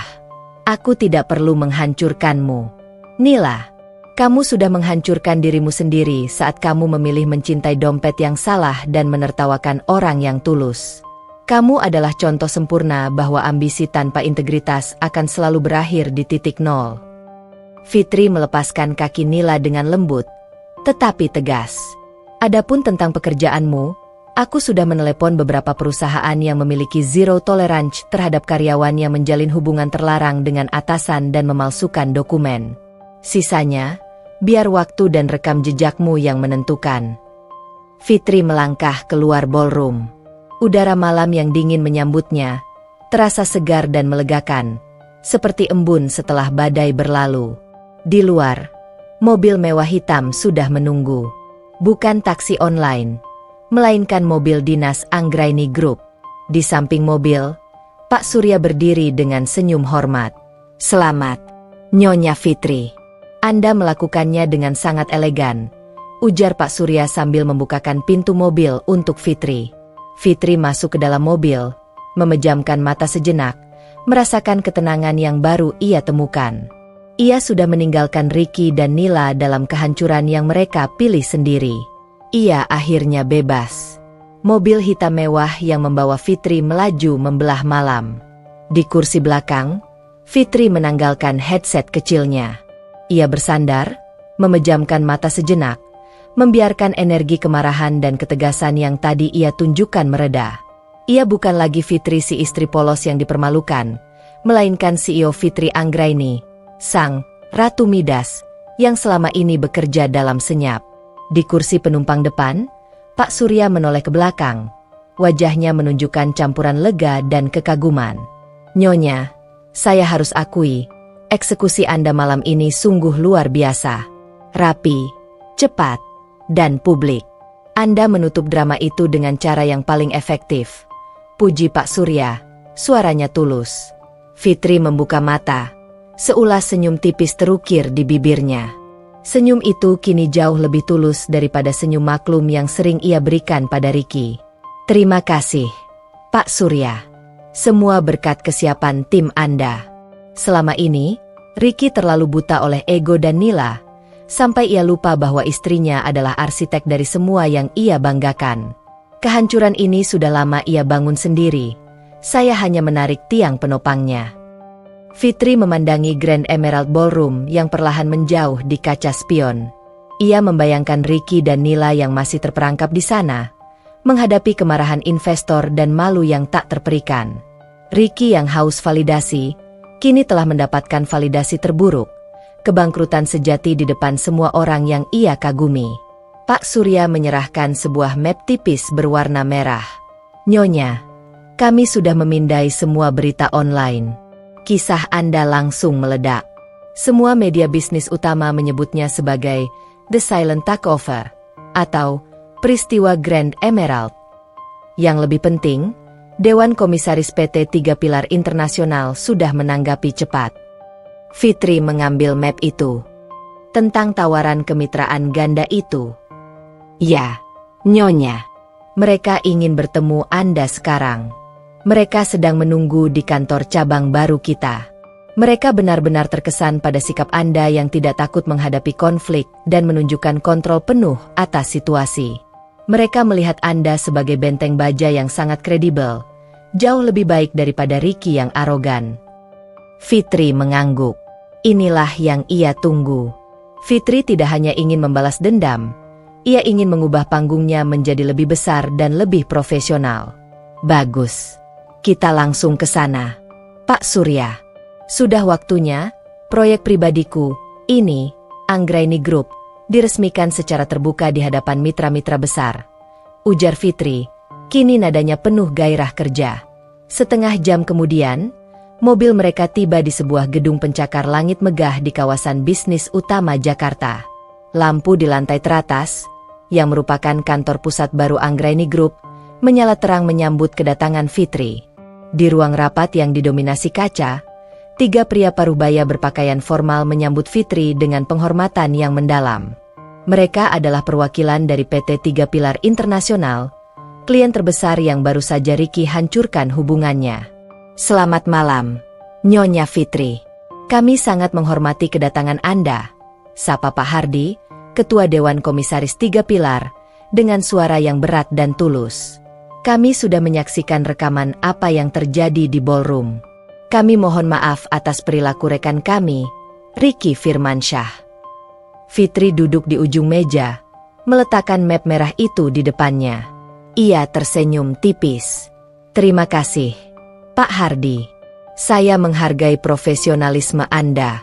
Saya mengerti bahwa bisnis harus dipisahkan dari drama pribadi, meskipun drama ini melibatkan aset yang saya tanamkan," jawab Fitri, tatapannya lugas dan percaya diri. Pak Hardi menghela napas. "Tepat sekali. Kami sudah meninjau ulang semua data. Sebenarnya, kami sudah mencium ada kejanggalan sejak lama. Kontrak-kontrak besar PT Ricky Jaya Sekuritas selalu diselesaikan dengan sangat cerdas dan sempurna di belakang layar, tetapi Ricky sendiri seringkali membuat keputusan yang terlalu gegabah dan egois di permukaan. Kami curiga ada dalang di balik Ricky." Pria di sebelahnya, Pak Bimo, menimpali. "Kami bahkan pernah mendengar desas-desus tentang Ratu Midas, berinisial FA. Kami tidak tahu itu adalah Anda. Anda selama ini bersembunyi dengan sangat baik." Kenapa Nyonya memilih merahasiakan identitas Anda dan membiarkan Ricky menjadi frontman? Fitri menyilangkan tangan di dada, memancarkan aura yang tak terbantahkan. Saya butuh waktu untuk membangun infrastruktur Anggraini Group tanpa gangguan hype media. Saya membutuhkan topeng untuk menguji siapa orang-orang di sekitar saya. Ricky adalah frontman yang sempurna karena dia memiliki ambisi dan koneksi publik. Saya membiarkannya menikmati kejayaan itu, berharap ia akan menjadi suami yang baik dan setia. Saya ingin melihat apakah dia akan menggunakan kesuksesan yang saya berikan itu untuk kebaikan rumah tangga kami. Fitri terdiam sejenak, matanya menjadi sayu, namun segera kembali tajam. Ternyata, saya salah. Kekuasaan dan uang hanya menyingkap siapa dia sebenarnya. Pria yang arogan dan pengkhianat. Ia memilih menghina dan menendang keluar wanita yang memberinya segalanya, demi wanita lain yang hanya mencintai gelarnya. Saya memberinya sebilah pedang, dan ia menggunakannya untuk menusuk saya. Dan malam ini, saya menarik pedang itu kembali. Pak Hardi dan Pak Bimo mengangguk penuh pengertian. Mereka tidak melihat Fitri sebagai wanita yang baru saja mengalami perceraian menyakitkan, tetapi sebagai pebisnis ulung yang baru saja melakukan merger yang kejam dan perlu. Kami kagum, Nyonya Fitri. Ini menunjukkan integritas dan kekuatan Anda. Oleh karena itu, kami akan melanjutkan kemitraan kami. Kami akan menandatangani perjanjian investasi sebesar 2 kali lipat, dan kami ingin Anda, sebagai CEO Anggraini Group, menjadi mitra utama kami. Kami tidak ingin lagi berurusan dengan bayangan, kami ingin berurusan dengan pemilik cahaya, kata Pak Hardi sambil mengulurkan map perjanjian baru. Fitri tersenyum tulus kali ini. Inilah hadiah sejati dari semua rencana rahasianya. Bukan sekadar balasan, tetapi pengakuan atas nilai dirinya yang sebenarnya. Saya akan dengan senang hati menerima tawaran kemitraan ini, Pak Hardi. Anggraini Group akan memastikan Anda mendapatkan hasil yang jauh lebih baik dan lebih stabil daripada yang pernah Anda dapatkan dari PT Ricky Jaya Sekuritas. Karena saya tahu, bisnis yang bersih dan etis selalu lebih menguntungkan. Malam itu, di kantor barunya, Fitri bukan hanya menandatangani perjanjian bisnis yang nilainya fantastis, ia juga menandatangani babak baru dalam hidupnya. Ia akhirnya meninggalkan bayangan Ricky sepenuhnya, melangkah menjadi tokoh utama yang sesungguhnya. 3 bulan berlalu sejak peristiwa Grand Emerald. 3 bulan itu adalah musim semi bagi Fitri dan musim dingin yang brutal bagi Ricky Firmansyah. Fitri kini sepenuhnya menempati perannya sebagai chairwoman Anggraini Group. Ruang kerjanya di lantai tertinggi gedung itu memancarkan pemandangan Jakarta yang indah, tetapi fokus Fitri bukanlah pada pemandangan, melainkan pada tumpukan berkas dan proyek kemitraan baru dengan PT 3 Pilar Internasional yang berjalan sangat sukses. Ia jauh lebih bahagia. Energi yang dulu ia habiskan untuk menyamarkan kecerdasan dan menahan diri demi Ricky, kini ia curahkan sepenuhnya pada perusahaan yang menjadi anak kandung ambisinya. Di sisi lain, kehidupan Ricky dan Nila telah berubah menjadi sebuah film horor yang mengerikan. Setelah Fitri secara hukum membekukan semua aset perusahaan dan mencabut kepemilikan saham mayoritas, PT Ricky Jaya Sekuritas resmi dinyatakan bangkrut. Reputasi Ricky hancur lebur. Ia dicap sebagai manajer yang tidak kompeten, pengkhianat, dan menggunakan uang istri yang ia hina. Ricky dan Nila berusaha keras untuk mendapatkan pekerjaan baru, tetapi setiap pintu tertutup rapat. Berita tentang Fitri, si Ratu Midas, yang tak kenal ampun namun berintegritas tinggi, telah menyebar luas di kalangan elit bisnis, membuat siapapun takut untuk berurusan dengan Ricky dan Nila yang dianggap sumber malapetaka. Di sebuah apartemen studio kecil yang sempit, tempat Ricky pindah setelah Fitri mengambil alih rumah mewah mereka, terdapat Ricky dan Nila yang sedang bertengkar hebat di dapur. Apartemen itu disewa Ricky dengan uang pinjaman terakhir dari temannya. Aku sudah bilang, Ricky, kau seharusnya tidak menghinanya di depan umum. Itu adalah kesalahan terbesar kita. Sekarang lihat, tak ada satu perusahaan pun yang mau merekrutku. Mereka semua bilang aku tidak punya integritas, teriak Nila, melemparkan koran bisnis yang memuat foto Fitri sedang berjabat tangan dengan Pak Hardi. Ricky meninju meja makan yang ringkih itu dengan frustrasi. Wajahnya yang dulu sombong kini tampak kusut dan penuh cambang. Ia terlihat jauh lebih tua dari usianya. Kau pikir ini salahku saja, Nila? Bukankah kau yang selalu mengomporiku untuk menceraikannya secepatnya? Bukankah kau yang bilang Fitri itu bodoh dan tidak tahu apa-apa soal bisnis? Dan kalung berlian itu, kau yang memintanya. Semua ini karena kau terlalu ambisius, balas Ricky, amarahnya meluap-luap. Kalung itu seharusnya menjadi tanda kasihmu padaku, Ricky, bukan jebakan tikus yang membuatku malu. Sekarang aku tidak punya apa-apa. Uang pinjamanku habis untuk membayar hutang kartu kreditmu yang dibekukan itu. Nila menangis histeris. Ia menyadari cintanya pada Ricky hanya didasarkan pada kekayaan palsu. Ricky terduduk lemas di lantai. Aku tidak menyangka Fitri bisa sekejam ini. Dia seperti menyimpan racun mematikan di balik senyumnya yang lembut. Dia tidak mencintaiku sama sekali. Tiba-tiba, ponsel Ricky berdering. Nomor tak dikenal. Ricky mengangkatnya dengan enggan. Halo. Bapak Ricky Firmansyah? Saya dari kantor pengacara Nyonya Fitri Anggraini. Saya menelepon untuk mengonfirmasi bahwa gugatan cerai telah disetujui pengadilan agama. Anda dan Nyonya Fitri telah resmi bercerai. Ricky tidak mampu menjawab. Ia menatap ponsel itu dengan tatapan kosong. Saya juga menelepon untuk memberitahu, Nyonya Fitri telah memutuskan untuk memberikan hadiah perpisahan kepada Anda, sebagai wujud syukur atas kebebasan yang Anda berikan kepadanya. Ada sebuah surat di kotak pos apartemen Anda. Silakan dicek. Panggilan terputus. Ricky dan Nila saling pandang, bingung dan penuh harap. Hadiah perpisahan? Mungkin uang. Ricky bergegas ke kotak pos kecil di lantai bawah. Ia kembali dengan amplop tebal. Nila segera merampasnya dan merobek amplop itu. Di dalamnya ada satu lembar cek dan sebuah surat. Cek itu tertulis sejumlah uang. Jumlahnya cukup untuk membayar sewa apartemen mereka selama 6 bulan ke depan. Tidak lebih, tidak kurang. Jumlah yang sangat kecil dibandingkan dengan miliaran yang mereka impikan. Nila merengut kecewa. Ia membaca surat dari Fitri yang dilampirkan. Isi surat dari Fitri. Ricky dan Nila. Saya kirimkan uang ini sebagai bentuk dana belas kasih, agar kalian tidak langsung menjadi gelandangan dalam 2 hari ke depan. Uang ini bukan untuk Anda foya-foya, melainkan untuk membayar sewa tempat tinggal sementara Anda. Saya ingin kalian tahu, kehancuran PT Ricky Jaya Sekuritas adalah konsekuensi dari pengkhianatan dan kebohongan yang kalian bangun. Saya tidak akan pernah mengambil kembali kata-kata saya.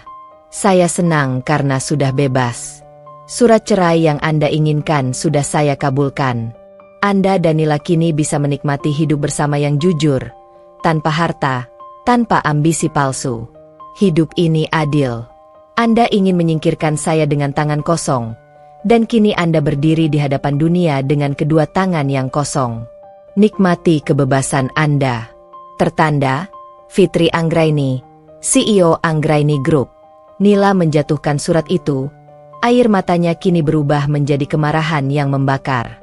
Dia benar-benar menghina kita. Dia memberikan kita uang receh.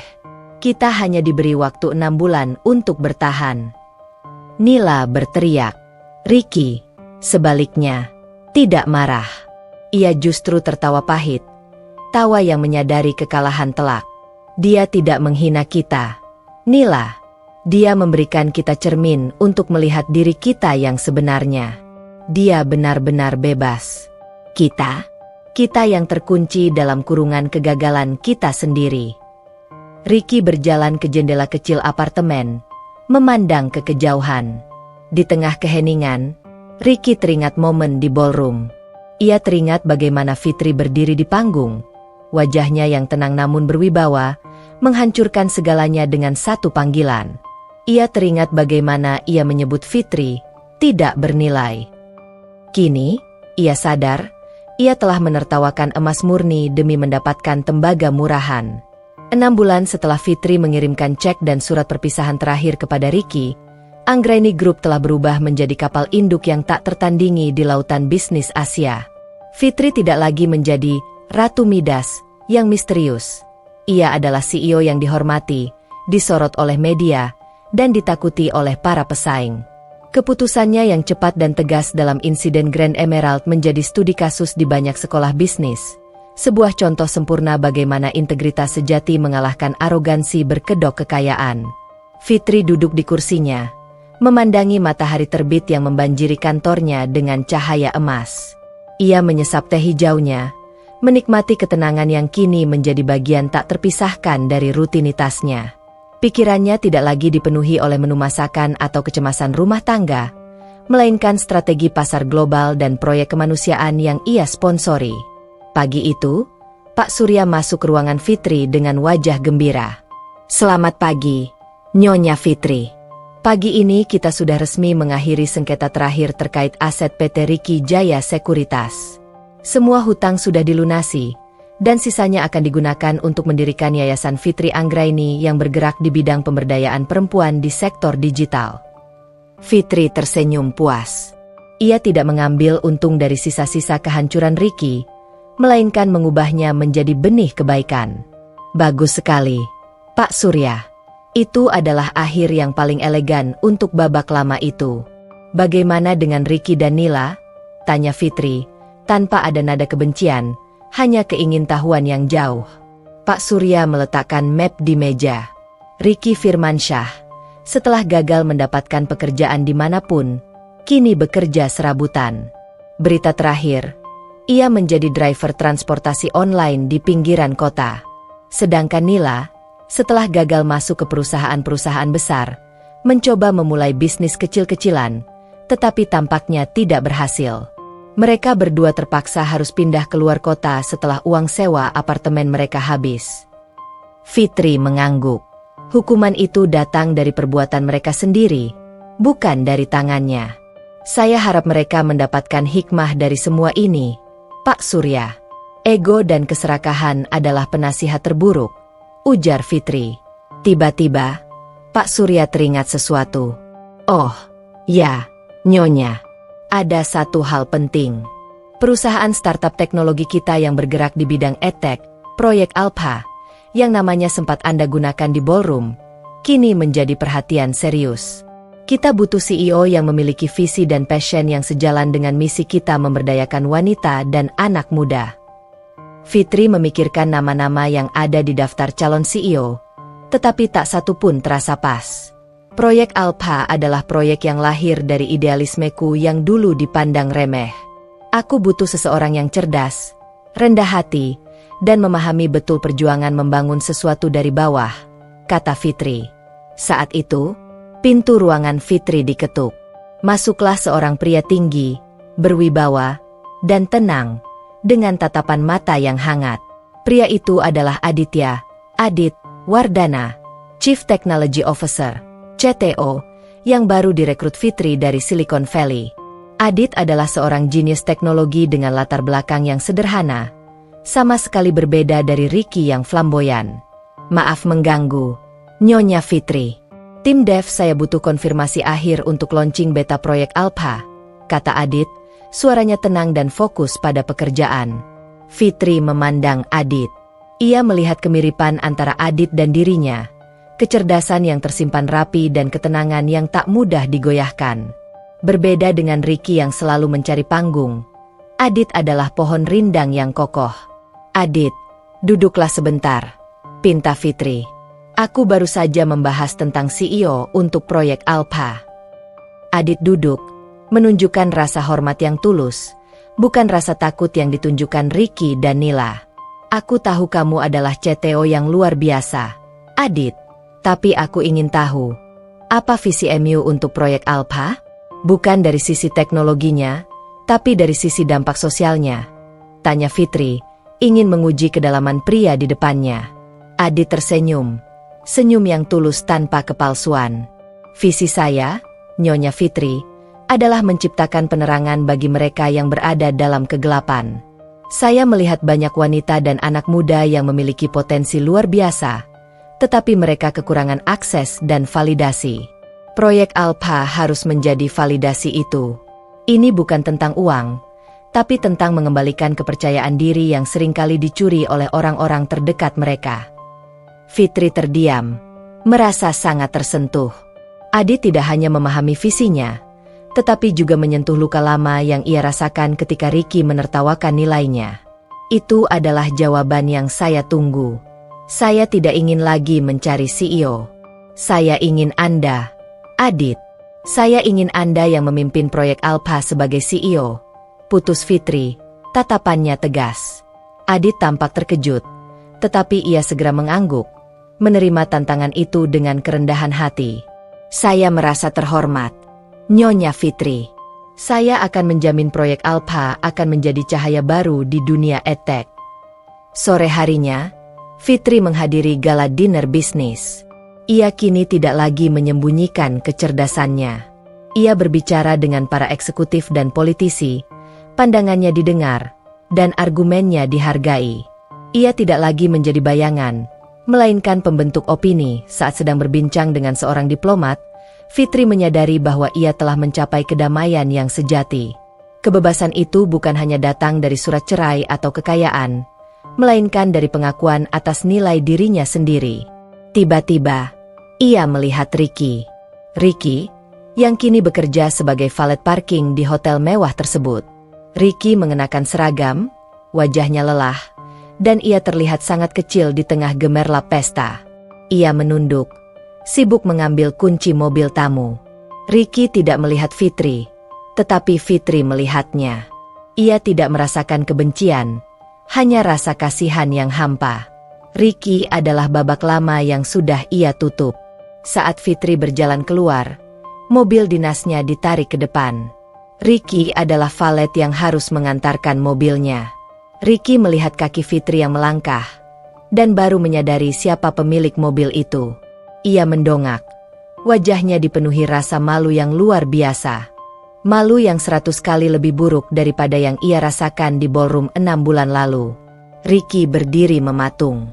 Fitri menatapnya, bukan dengan tatapan penghinaan, tetapi dengan tatapan orang asing yang melihat masa lalu. Terima kasih atas pelayanannya, Ricky, kata Fitri dengan sopan, suara tanpa emosi. Lalu ia masuk ke mobil. Ricky hanya bisa mengangguk pelan. Air mukanya menyiratkan penyesalan yang tak terucapkan. Mobil Fitri melaju pergi, meninggalkan Ricky yang berdiri sendiri di bawah lampu sorot, dengan kunci mobil di tangannya, kunci yang tidak lagi memberinya kekuasaan, melainkan hanya gaji harian. Fitri melihat pantulan dirinya di jendela mobil. Ia sudah melepaskan statusnya sebagai istri Ricky Firmansyah dan mengenakan identitas Fitri Anggraini yang sebenarnya. Babak baru telah dimulai. Waktu adalah pemulih terbaik dan penyeleksi terkejam. Setahun telah berlalu sejak Fitri menuntaskan drama perceraiannya dan resmi memimpin Anggraini Group. Dunia bisnis yang tadinya meragukan kemunculan mendadak Fitri sebagai Ratu Midas, kini telah bertekuk lutut di hadapan kecerdasan dan integritasnya. Fitri bukan hanya seorang pebisnis yang cerdik, ia adalah pemimpin visioner yang membawa etika baru ke dalam dunia korporasi. Fokus utamanya kini terbagi antara mengendalikan Gurita Business Holding dan membesarkan proyek Alpha bersama Aditya Wardana. Kolaborasi mereka berjalan sangat harmonis. Adit adalah otak teknis yang tenang, dan Fitri adalah strategi penggerak yang tak pernah lelah. Suatu sore, Fitri dan Adit berada di kantor proyek Alpha. Ruangan itu dipenuhi energi anak-anak muda yang bersemangat, jauh dari kesan kaku yang ada di kantor pusat holding. Mereka sedang meninjau data statistik pengguna. Data menunjukkan, Nyonya Fitri, bahwa program pelatihan coding kita telah menjangkau lebih dari 10.000 perempuan di daerah terpencil. Angka penyerapan kerja mereka mencapai 70%. Ini melampaui target yang kita tetapkan, lapor Adit, matanya memancarkan kebanggaan yang tulus. Fitri tersenyum, kehangatan menjalari hatinya. Hasil kerja nyata ini jauh lebih memuaskan daripada sekadar lonjakan saham. Luar biasa, Adit. Kamu benar-benar mewujudkan visi ini. Ini bukan hanya tentang angka, tapi tentang memutus rantai keraguan diri yang sering membelenggu para wanita, kata Fitri, suaranya dipenuhi penghargaan. Adit menatap Fitri. Kontak mata mereka berlangsung sedikit lebih lama dari sekadar profesional. Semua ini berkat visi Anda, Nyonya Fitri. Anda bukan hanya seorang pebisnis. Anda adalah pahlawan tanpa topeng bagi mereka yang pernah diremehkan. Anda mengajarkan kami semua bahwa nilai diri tidak ditentukan oleh orang lain, ujar Adit, nadanya lembut dan penuh respek. Fitri merasakan pipinya sedikit menghangat. Ia tidak pernah menerima pujian sepersonal ini dari Ricky. Pujian Ricky selalu berbau sanjungan yang mengharapkan timbal balik. Pujian Adit terasa seperti air yang jernih. Tolong, Adit. Sudah kubilang, jangan terlalu formal. Panggil saja Fitri. Pinta Fitri. Baik, Fitri, jawab Adit. Senyumnya semakin lebar. Aku punya kejutan kecil. Besok, tim kita akan mengadakan perjalanan lapangan ke salah satu desa binaan di Jawa Barat. Sekaligus peresmian pusat pelatihan baru. Aku harap kamu bisa ikut. Kamu harus melihat langsung dampak dari pekerjaan kita. Fitri berpikir sejenak. Biasanya, ia akan mengirimkan Pak Surya. Tetapi ide untuk keluar dari sangkar emas korporasi dan melihat dunia yang ia bantu ubah, terasa sangat menarik. Tentu, Adit, aku akan ikut.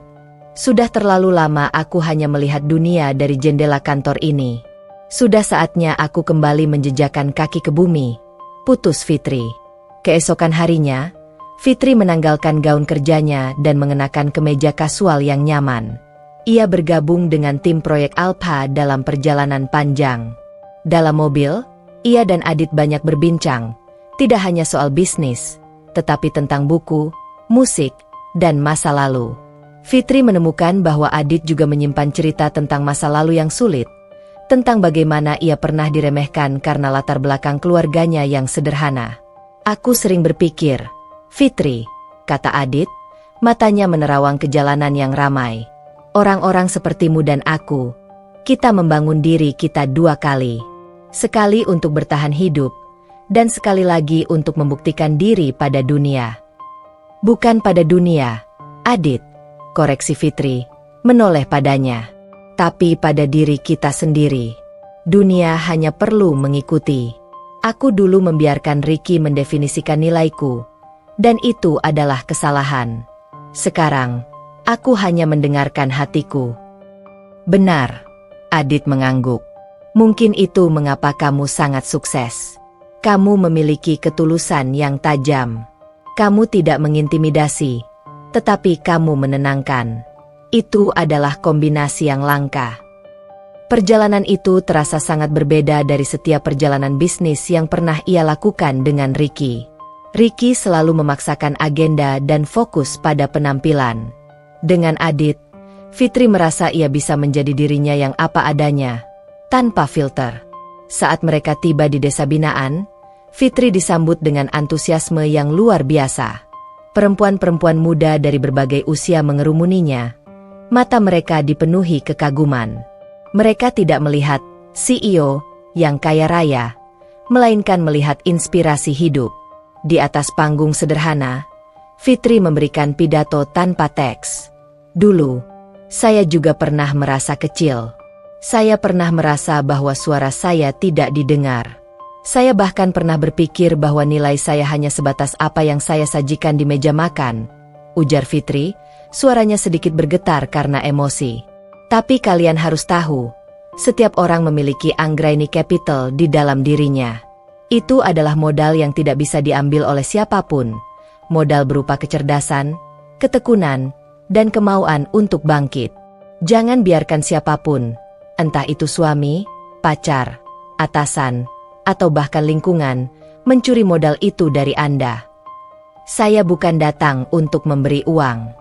Saya datang untuk memberi kalian alat untuk menemukan kekuatan itu. Gunakan proyek Alpha ini, gunakan pengetahuan ini. Dan suatu hari, ketika kalian sukses, saya minta satu hal, gunakan kesuksesan kalian untuk membantu orang lain yang masih mencari cahaya mereka. Tepuk tangan membahana. Fitri merasakan kebahagiaan yang otentik, yang tidak dapat dibeli dengan saham miliaran rupiah. Malam harinya, setelah acara selesai, Fitri dan Adit duduk berdua di teras balai desa, memandangi langit malam yang penuh bintang, jauh dari polusi cahaya kota. Kamu benar-benar menginspirasi mereka, Fitri, kata Adit, suaranya rendah. Kamu yang menciptakan platformnya. Adit, aku hanya memberikan ceritanya, balas Fitri, tersenyum. Cerita itu penting, kata Adit, menoleh ke arah Fitri. Dan aku bangga menjadi bagian dari babak baru ceritamu. Mereka terdiam sejenak. Keheningan itu bukanlah kekosongan, melainkan komunikasi nonverbal yang kaya.